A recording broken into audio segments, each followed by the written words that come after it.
have thermocyclers. The thermocyclers, they are used to replicate DNA. So if you want to, make large amounts of certain DNA, we just put it there and do several cycles, and we can increase the amount of DNA. Here we have this R2D2 here. This is a cryo tank. This is what we use for cryopreservation. There's no liquid nitrogen here, but usually we fill this with liquid nitrogen, and we can put our samples in these racks, and we can store them here. Basically, the principle of cryopreservation is that it can maintain material under these conditions indefinitely. So a lot of the work that I did with orchids involved cryopreservation of seeds and protoforms, and also pollinia. So I have publications where we were able to cryopreserve seeds in liquid nitrogen, protoforms, and also pollinia. And that's interesting, for conservation purpose, but also for breeding. When you think about, if you want to breed some orchids and you want to send seeds somewhere else, or pollen specifically, you want to use the pollen for crosses, but the other plant is not ready or is on the other side of the world, so you can preserve in liquid nitrogen and then ship them, and then will still be viable. And what we found with pollinia, well, a lot of the work that we do is to verify what kind of conditions are optimal for preserving the seeds. Because if you just drop the seeds in liquid nitrogen, it's gonna kill them. Because even though the orchid seeds are tiny, tiny, tiny, they still have some moisture inside. If you leave the moisture inside and put them in liquid nitrogen, that will form ice crystals. The ice crystals would rupture the cell walls and kill the seeds. So we use some cryopreservatives to preserve them. So basically, we can make the solutions inside the cell very viscous, so they will not really freeze. They will be super cool, but not frozen. So that helps the seeds to survive, and we can recover. And we did some other compounds that we use, and we can, so we measure viability of the seeds. So let's say 95% initial viability. If you do a germination test, it confirms that, okay, 95%. If we put them directly here, 0, none survive. But if we use cryopreservatives, we can get a simple cryopreservative, we get 60%. That's great. It's above half of 95%. So that's considered successful. Or if you use some other compounds, we get to 90, 92%, close to the original viability. So we proved that that is possible, and we have several papers published on that, and I can share with you. They're all PDFs. So that's one way of preserving plant material. Questions? Yeah, I do. When I store pollen at home, I typically put it in a marked envelope with a silicate desiccant pack and put it in my refrigerator. How long is it going to hold up like that? That's a good question. Honestly, I don't know. Don't know. Okay. How many species of orchids Yeah, exist, I know. right? And not to mention hybrids. Yeah. So each one is different. Okay. And there are not many studies done. I mean, there's some. If you look at some books, they will have tables showing how long you can store the seeds. But you have to look at the conditions, and everybody stores at different conditions. Sure. So it would be nice to do studies where you store them at different conditions, but you need to measure the initial viability as soon as you harvest them, moisture content, then you store them, then later on, let's say you take a batch 3 months later, 6 months later, 1 year later. It's a lot of work. Yeah. It's a master's project. Okay. That'll probably also be a lot of variables of when you actually harvest the pollen as well. Because if the flower opens and you harvest it on day 3 compared to day 20 of the flower being open, Sure, yeah. you're going to lose a lot of. My understanding is day 6 is the magic day. Yeah. So and sometimes depending on genera see too. here, so Yeah. you can see. So the thing with the orchids is this, having this large number of species and hybrids, there's so much work to be done that you can live forever doing research on that. So we're always doing different things, but also the issue is always funding. A study, as I just mentioned, takes like a couple of years, it requires some funding to cover all the costs. So whenever possible, we get some funding, we do some studies. We just finished a study with Brassavola nodosa, and with cryopreservation we tried, it didn't work, but with micropropagation we were able to multiply in liquid medium and in bioreactors, and I'll show you the bioreactors. Who Okay? funded that study? Huh? Who funded that study? That study actually was self-funded. It was a student from China that his parents were paying for his assistantship, basically all the costs of tuition, everything. And that's the only way I was able to do the study, because he wanted to work with orchids, and I told him, I said, I cannot pay you an assistantship, I don't have funding. He said, no, my family is gonna pay. So it was great. And we already published 2 papers. There is a 3rd one that I'm working on. Good. So yeah, it's good to see that, when we get the kind of enthusiasm, and then we can get publications, so the information is out there. You see that, the student did a good work, so yeah. All right, so let's move now. So okay, we prepare our medium.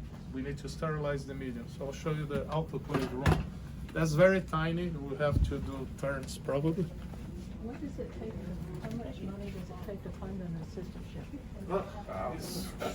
A student today, a cost of a student is about $35,000 per year.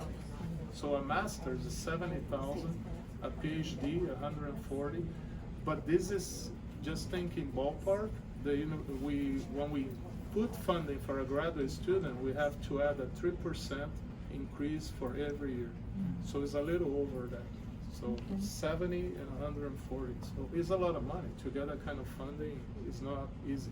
And unfortunately, when you propose projects with orchids, there's not much funding. American Orchid Society will give you no more than 10,000, which barely covers cost of materials and supplies. But to get a student to do it, it's like, how do I get a student? It's tough. So. Actually, we need it.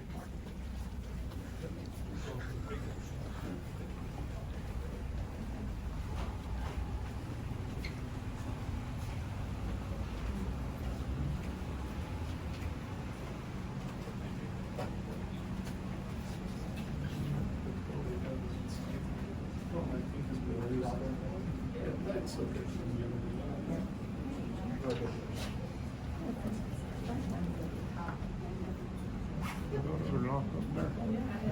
Just squeeze in. I'm gonna sneak over here.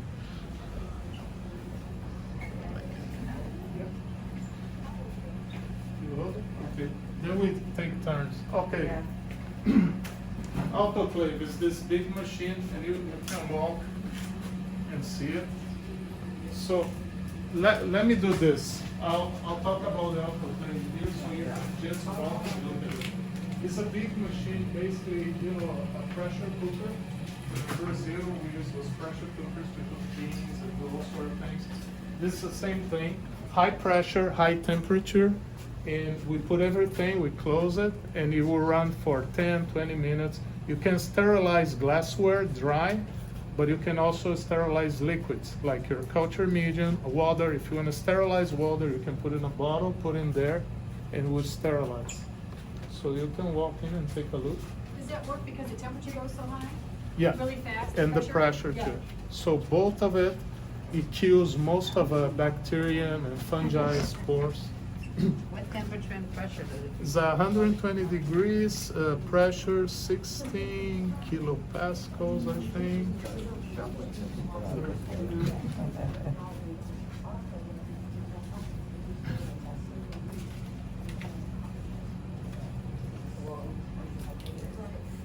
You know autoclaves, right? You know autoclaves. Yeah, the autoclave my department is the size of a room. Ah. Yeah. Yeah, Yeah, this that's fairly smaller one. Yeah, this is a small one. Like this is about $25,000. Yeah. But they have some nice ones that they're like built-in that you can just roll the cards in, and They're you more can actually medical open. grade. You open with your foot, and they have a negative pressure, so this is really neat. Oh, we cannot afford that. the guys working with humans. Yeah, that was cool. So, okay. So once we have our medium ready, now we go to the laminar flow hood where we can do the transfer. So we can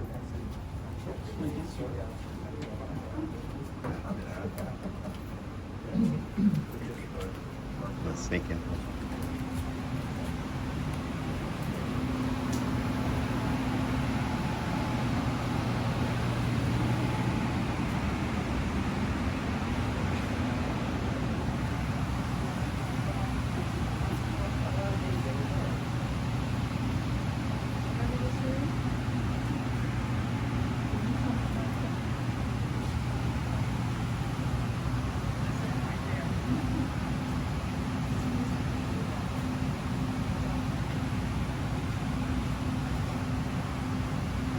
right?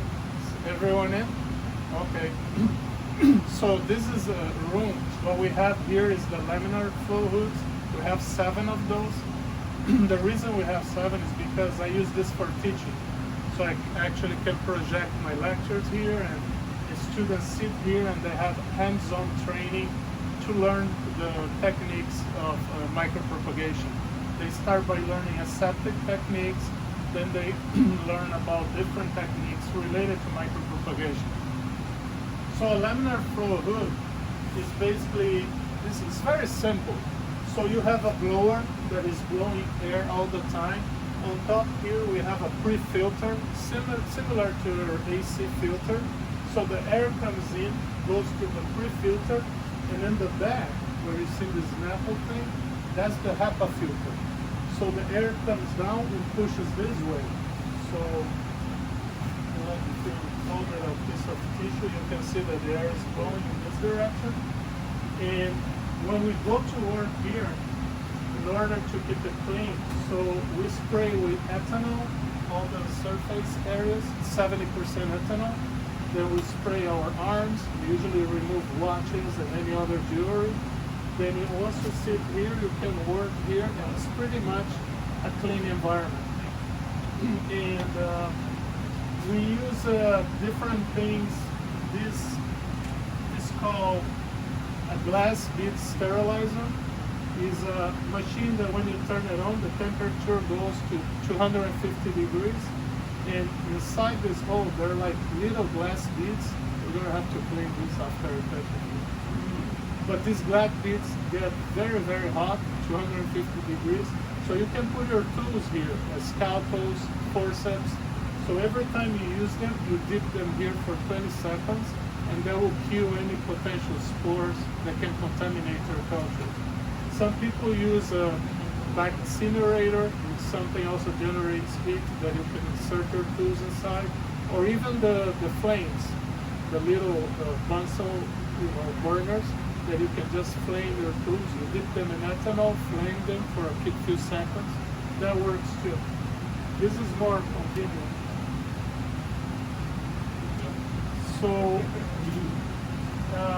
So everything that is inside the hood is basically clean. It has been autoclaved and is for different projects. We're also preparing material for teaching.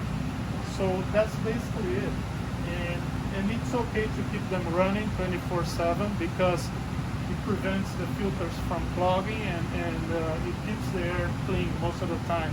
Well, in our first lecture, our first lab session for micropropagation, I show students what I do is that I get 2 Petri dishes with some culture medium, and I put one inside the hood and open, and put the other outside the hood here on the bench and keep it open. And we count like 10 minutes. Then the students close them, put a sealant, and put their initials. So following week, they look at what happened. The ones inside the hood, very clean. The ones here, fungus and all sort of things growing. So that shows the effectiveness of the laminar flow hoods. So here's where we we prepare everything, we pour the medium here, we put the cultures here. Once we bring the plants here, the plants, they're already pre-cleaned. So we go through extra cleaning here, go through different solutions to make sure they're clean. And then we put them in vitro. It could be in a test tube, it could be in a Petri dish, it could be in bioreactor. Then we take them to the growth room. So that's basically it. Any questions? Oh, we also have microscopes. We have a stereoscope and a regular microscope. Yeah, cover them.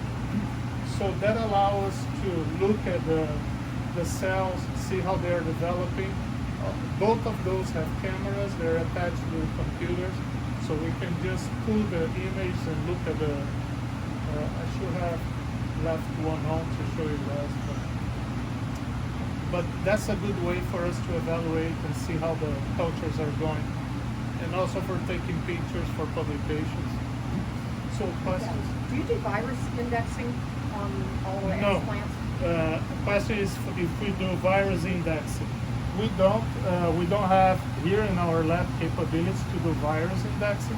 We can order the virus testing kits from IDEA if we want to. And I actually wanted to order some so students could do that, but they tend to be a little expensive. But if we have something that we suspect has a virus, we would send to IDEA and they would test for us. That would be better. I don't know if the university has any facilities that would test for virus. They can do it at DPI, I think, but that's, Probably, yeah. The agriculture department might. Yeah.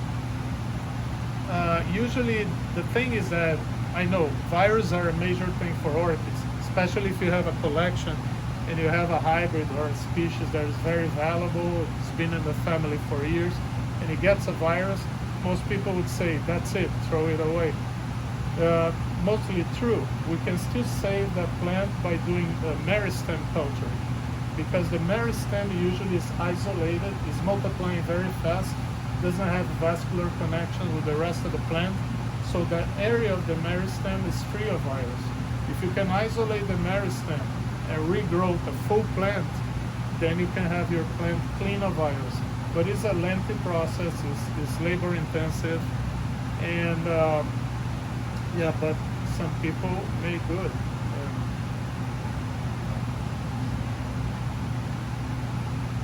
Okay, any other questions?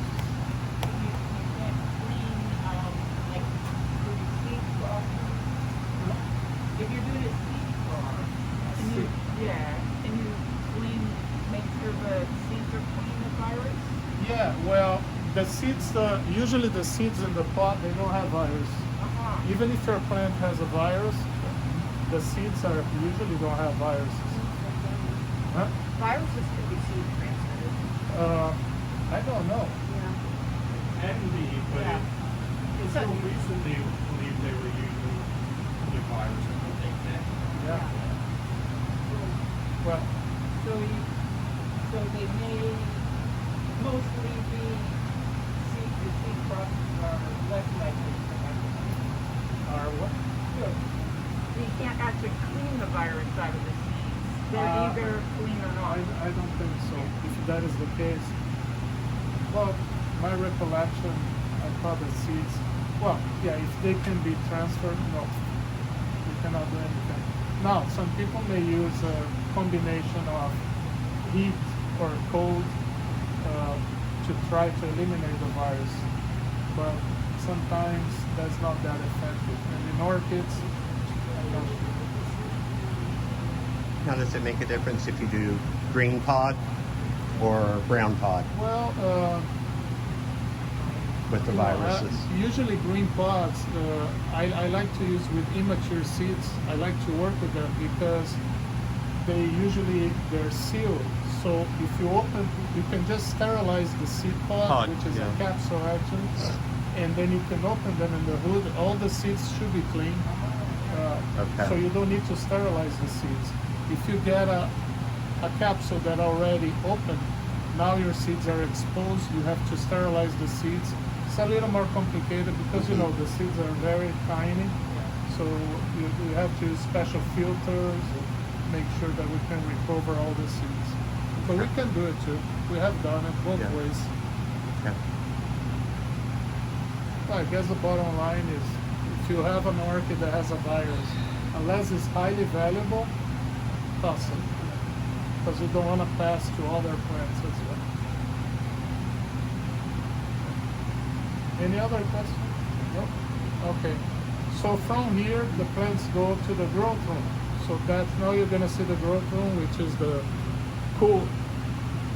Yeah, that's the really cool room. Yeah.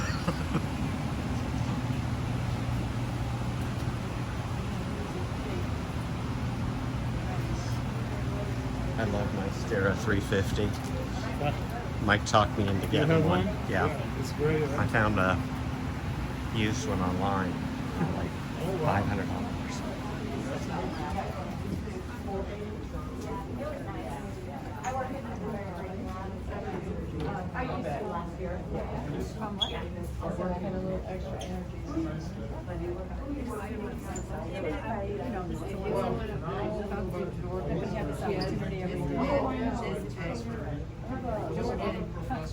You could make everybody happy with it. I saw them, they're selling them for like $40 for those tiny things. I have like 6 of them off this thing that I priced. Yeah. For the jewelry. Yeah. It's actually easy to grow inside. I bought one this big. Yeah. When I went down to Alabama, she lives in Ohio now. Garden gets sold for $25, and it's like 2 each. And it all looks everything is. Yeah, I'm gonna see like this propagation course. I'm a UF employee, so I get. Yeah, I think I'm teaching one this fall. Is it online? Is online. The propagation is online. The labs are on site. There's somebody teaching the labs. The micropropagation I'm teaching live this fall too. Hold on. Yeah, these have gone through catalyst and then they regenerate and turn into these little microorganisms. But Don't touch. usually when you go from seed or these are little, what do you call them now? Yeah. Little carnivorous plants, sundews. All right, let me squeeze in. Let me squeeze in. Yeah, go ahead. While you're working in the hood, yes. And you put them in a solution and they go. It has to stir, but when we've done them, usually they can only take a few minutes even in the solution at most. Oh. And usually we actually use standard sodium hypochlorite, which is chloride, usually. And, I thought they had them to stay in there. oh, no, well, that's after you sterilize. After you sterilize them, you have to put them on media like these. And then they germinate, and they form things like this when they first germinate. Yeah, I'll explain. Waiting for that. That's it, only if you use liquid media, which is like with those. Let me explain. Oh, and those are emotion? Yeah, I'll explain. Let me From a petri dish. let me summarize. So this is the growth room. As you can see, the temperature is more or less controlled here. We have lights that we also maintain a certain light level and photo period also. So these lights are on timers, they go on and off. And we have different things growing here. A lot of stuff that's growing is for teaching, so students can get the plants and get hands-on. But we also work for some different companies doing different projects. We have a project with this variegated monstera that you see around, and they have these nice leaves. And we are working with blueberries. What else? We have potatoes, clerodendron, cordyline. Back there is all orchids, some brassavolas and some others. Do you know what the micro orchids were? I can't remember. Yeah, the labels. I have them written, but and this is the new technologies, the bioreactors. So when you look at a regular culture, as I mentioned, you have the agar with the nutrients, and your plant is growing on it. So here's a perfect combination that the plant has good humidity inside the flask. It has the nutrients, it has light, so it's perfect. But it's very limited in terms of space. So think of the bioreactors as something very similar. You have I'm gonna remove this just to show. You have a bottom flask that carries the nutrients, and that's liquid nutrients. And on top, we put our explants, which is our plant tissues. So the way this works, we have a compressor outside the building that pumps compressed air. It comes to the air dryer to remove humidity. Then it goes through a series of filters. And this is a control unit that we can control by computer that will send the compressed air to the different areas. So from time to time, the medium will go from the bottom flask to the top where the plants are and basically irrigate them. This is what's called temporary immersion. So we can regulate the immersion parameters. So it could be every 2 hours, every 4 hours, every 6 hours, and then the duration of each immersion. So every time you have an immersion event, it could be for 2 minutes, 4 minutes, 6 minutes. So for each shelf, we can manipulate the parameters and figure out which ones are the best. If you walk around here, this first flask, what you see are blueberries. And you see the massive amount of blueberries that we're growing here compared to, you can still produce a lot in the test tube, and you see a lot of shoots here. How many do you think are in there? Oh, maybe, Gotten hundreds of new plants from a single tube like Yeah. that. yeah. As opposed to how many Oh, in here? That's probably thousands. Yeah. easily. Yeah. Cool. So the capability here is much larger. Yeah. And I give an example. We started this with, our first pilot project was with sugarcane. So we will cut 80 little shoots of sugarcane and put in here, and in 8 months we'll get close to 1,000. So the rate of multiplication is really great. So Florida Crystals love this project. They funded a project. We did produce 25,000 plants for them. Right now they have a factory. They built a lab, $3 million, and they're producing about 2.5 million sugarcane plants using this system. So this is just a small unit for research, but imagine rows and rows of bioreactors growing sugarcane.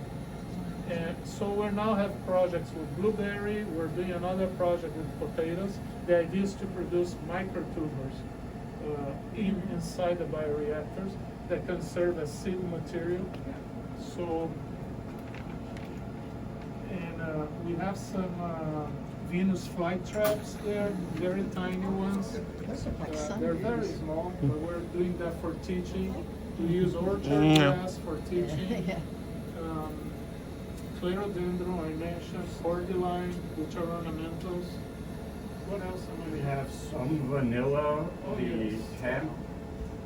Hemp. We're working with hemp. They are behind here in those incubators, and they're locked because regulations, we need to keep locked. And also because some students think that they can smoke them. You can't. So, I grew up with a pasture full of leftover from the Oh, wow. one. Oh, It wow. would come back every year in this one pasture on our creek. And Yeah. it would totally happen over your head. It was Wow. amazing. That actually might be desirable for some of the people researching it. yeah. Because they were having problems finding varieties that live well outside here. Yeah. Well, it was in Iowa, Now, and yeah, and so then that wouldn't work Yeah. very well there. yeah, different varieties. Yeah. Yeah. Everything is sealed to air. So is it for prevent contamination because they don't need Yeah, air? well, yeah, what you see here, you know, a lot of these test tubes will have a film. I mean, It could be these- saran wrap If you or start the seeds, you start getting things like paraffin. this. This could take- Although it feels like it's depending on the completely variety, sealed, it's not. There is some gas exchange. There is some air. They all take Yeah, they their need. time. But I mean, you're it looking at weeks maintains or the months. air clean. Not years. Because if we remove this, well, some cultures do well without the plastic, To get a and they're flowering okay. plant, you But need about if you remove this, you start seeing contamination. If it's completely sealed, will they stop Best, growing? but If there's actually if not- no. If you have no air, Yeah. well, they will grow That to a would be if certain you point, had then, everything That's perfect. right, air. yeah, because it will be too much CO2. How do you control how do you control how much you seal it so it grows well? Well, it's we know, Just wrap it? yeah, just wrap it. It's by experience. We already know how the cultures behave. So So, And in this case also, the air exchange is much higher, so you have more air volume. And we can inject, we not only we inject air to push the medium, but we can also do through this line aeration. So we would just inject air to refresh the air. So it grows faster. Very new, yeah, very new. Yeah. More Well, fast. we have been down. And we did a project with Brassavola nodosa using these bioreactors. So that's the work we are publishing now. And it worked really well. The orchids love it. I did a test with Phalaenopsis also. We will start with 50 shoots, and in 6-7 months we'll have about 300. So it's a good system for cloning orchids.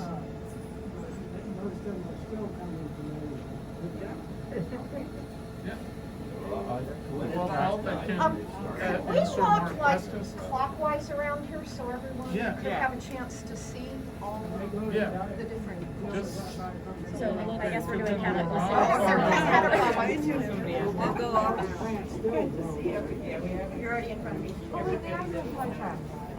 Oh, that's so cute. If I could get over there, I could trigger that thing. Oh, okay. Yeah. David is gonna trigger the bioreactor so you can see in action. Let me get out of the way. I'd like to get over there with the camera. Yeah. Already know. Let me sneak over there with the camera so that. Standing right behind you, so trying to get that when he does that. So this is when it would be immersing. It pumps the liquid up from the bottom. And that will continue usually for about 2 minutes. And Is there pressure forces back down more of gravity. You can set it so air pressure will do, but there's a different setting where we just use gravity. there? Now it's straining back down. That's all I wanted to get, yes. At the moment, they are free I'm floating. gonna shut this off at this